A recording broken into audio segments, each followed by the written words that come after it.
ভালো সময় আসবে সেই অপেক্ষা না করে বরং বর্তমান পরিস্থিতি নিজের মতো করে ভালো বানিয়ে তোলার চেষ্টা করুন।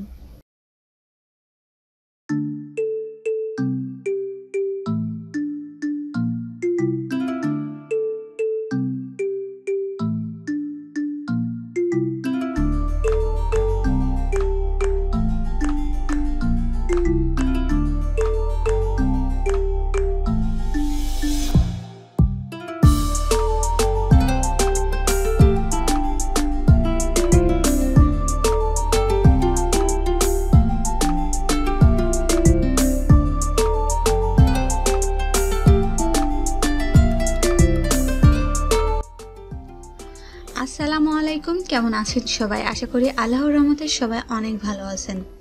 সবাইকে জানাই ডোমেস্টিক্যালি ব্লগ ঘরোয়াতে স্বাগতম। আমি টিনা চলে আসলাম প্রতিদিনের মতন নতুন একটা ব্লগ নিয়ে। আশা করি আমার আজকের ব্লগটা আপনাদের ভালো লাগবে। আজকে শুক্রবার, সবাইকে জানাই জুম্মা মোবারক। শুক্রবার সকাল থেকে আমার ব্লগটা শুরু করলাম, আর সকালে নাস্তা বানানো দিয়ে ব্লগটা শুরু করেছি।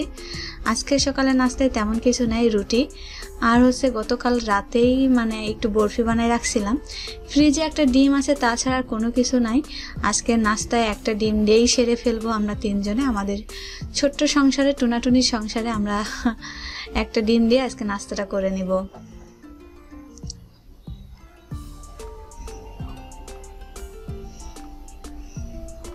রুটিগুলো আমার শেখা হয়ে গেছে, আর এখন যেহেতু একটা ডিমই আছে, ওই ডিমটাই আমি পেঁয়াজ মরিচ দিয়ে একটু লবণ দিয়ে ফেটে নিছি, আর ডিমটাই এখন ভেজে নিব।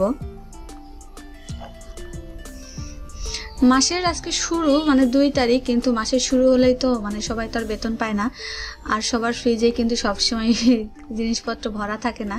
এই জন্য যা আছে ওইটা দিয়ে আজকে সকালে নাস্তা সেরে নিব। এটাতে আলহামদুলিল্লাহ, আল্লাহ তাআলা যে আমার রিজিকে এইটুকু আজকে রাখছে।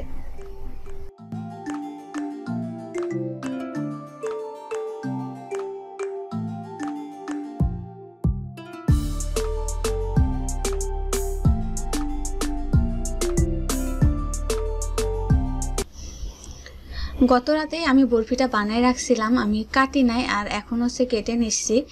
আর একটু বেশি শক্ত হয়ে গেছে মনে হচ্ছে, আর বরফিতে একটু শক্তই হয় খেতে।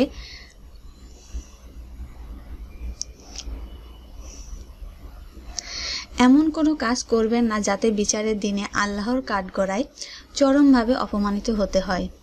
সর্বোপরি আপনি যে দল বা মতেরই মানুষ হন না কেন, আপনার বিবেক ব্যক্তিত্ব সৎ না হলে আপনি সমাজের পরিত্যক্ত আবর্জনা। মহান রব সবাইকে সত্য মিথ্যা পার্থক্য বোঝার তৌফিক দান করুন, আমিন।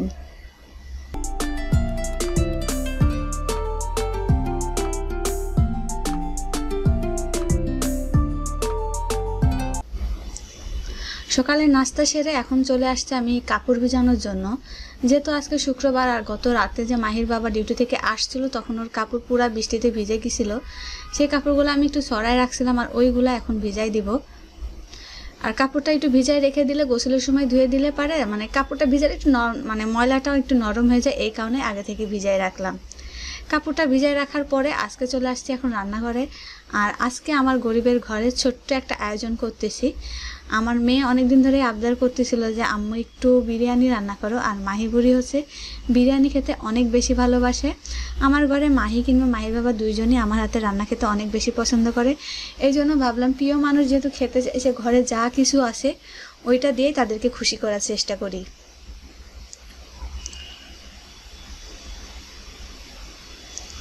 ভালো সময় আসবে সেই অপেক্ষা না করে বরং বর্তমান সময়ের পরিস্থিতি নিজের মতো করে ভালো বানিয়ে তোলার চেষ্টা করুন, দেখবেন সব সময় ভালো থাকবেন। এদিকে আমি একটু মুরগির যে রান ছিল সে রান আর একটু বুকের মাংস আলাদা করে রাখছিলাম। এটা আমি যখনই মুরগি আনে আমি সরাই রাখছি। ওইটা ও মাহি যেহেতু চিকেন ললিপপটা খেতে অনেক বেশি পছন্দ করে, এই জন্য এগুলো সরাই রাখছিলাম। ওইটা আগে ম্যারিনেট করে নিলাম, যে শুধু বিরিয়ানি যেহেতু আমি এগুলো আগে থেকে সরাই রাখছি, তাহলে বিরিয়ানির সঙ্গে একটু ললিপপটা ওর বানাই দিই। আর এদিকে বিরিয়ানির জন্য যে অল্প একটু মাংস নিছি ওইটাও ম্যারিনেট করে নিলাম। ম্যারিনেট করে এখন একটু 15-20 মিনিট মতন রেখে দিব। আর আমার ঘরে কিন্তু বিরিয়ানির সঙ্গে আলু খেতে অনেক বেশি পছন্দ করে, এই জন্য আলুটাও একসঙ্গে ম্যারিনেট করে নিলাম। আমার কাছে জর্দার রং নাই, এই জন্য জর্দার রং দিয়ে যদি আলুটা একটু মাখাই নিতাম তাহলে দেখতে আর একটু সুন্দর লাগতো। ঘরে যেহেতু নাই, কিছু করার নাই, আপনার যা আসছে আমি তা দিয়েই খুশি। তারপরে 15-20 মিনিট আমি ম্যারিনেট করে রেখে দেওয়ার পরে এখন হচ্ছে রান্নাটা বসাই দিয়েছি। যেহেতু শুক্রবার আর একটু ঘুম থেকে একটু দেরি করে ওঠা হয়েছে, ছুটির দিন একটু দেরি করেই উঠি, এই জন্য তাড়াতাড়ি করে রান্নাটা বসাই দিলাম। গোশটা আগে যে বিরিয়ানিটা আগে আমি রান্না করে নিছি, আর এখন হচ্ছে পাশের চুলাতে ভাত মানে রান্নাটা বসাই দিছি। বিরিয়ানির জন্য চালটা ভেজে নিচ্ছি, আর এই পাশে হচ্ছে তেল দিয়ে দিলাম, ললিপপগুলো ভেজে নেব। আর ভাত কিন্তু ঝরঝরে করার সহজ একটা উপায়, চাল ভালো করে ভাজতে হবে। চালটা যত ভালোভাবে ভাজা হবে ভাতটা কিন্তু তত ভালো ঝরঝরে হবে।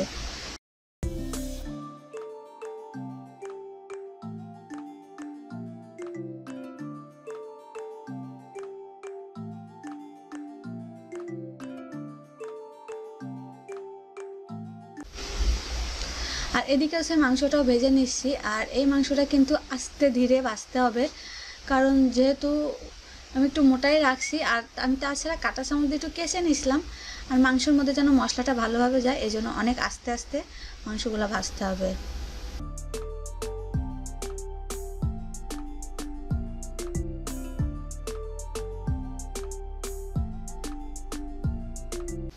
আপনাদের সঙ্গে গল্প করতে করতে কিন্তু আজকে শুক্রবারে গরিবের ঘরে ছোট্ট আয়োজন রেডি হয়ে গেছে। আর এদিকে মাহির বাবা তো নামাজে চলে গেছে, আর ও আসতে আসতে আমিও খাবারটা রেডি করে নিব। আর মাহি ওইদিকে গোসল করে নামাজ পড়তে বসে পড়ছে। আমি এখানে রেডি করে যে আমি গোসল করে নামাজটা পড়ে নিব।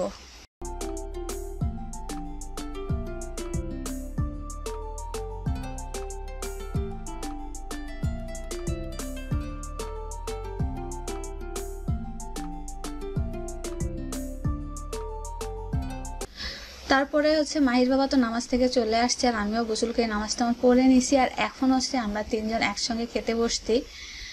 আর মাহির বাবা বলতেছে তুমি বসো, আমি দিচ্ছি না। আমি পরে বললাম যে না ঠিক আছে, আমি যেহেতু রান্না করছি তোমাদেরকে একটু খুশি করার চেষ্টা করছি, আমি বেড়ে খাওয়াই। আর অন্যান্য দিন কিন্তু খেতে বসলে ও বেশিরভাগ সময় আমাদেরকে খাবার তুলে দেয়, এটা কিন্তু অনেক বেশি ভালো লাগে। আর সব সময় ও মানে ভালো জিনিসটা আমার আর মাইকে দেওয়ার চেষ্টা করে। ও বলে যে আমি ছেলে মানুষ, বাহিরে অনেক কিছু খেতে পারি, তুমি আর মাহি ঘরে থাকো, আমি যেটা এনে দিব তুমি আর মাহি আমার দিকে তোমরা তাকাই থাকো, যে কোনো কিছু খেতে মন চাইলে আমাকে বলতে হয়। এই জন্য ও সবসময় ঘরে কোনো ভালো জিনিস রান্না হলে সবার আগে আমার আর মাহিকে দেয়। গল্প করতে করতে আমার ব্লগটা আজকে আমি এখানেই শেষ করছি। আল্লাহ হাফেজ, আসসালামু আলাইকুম।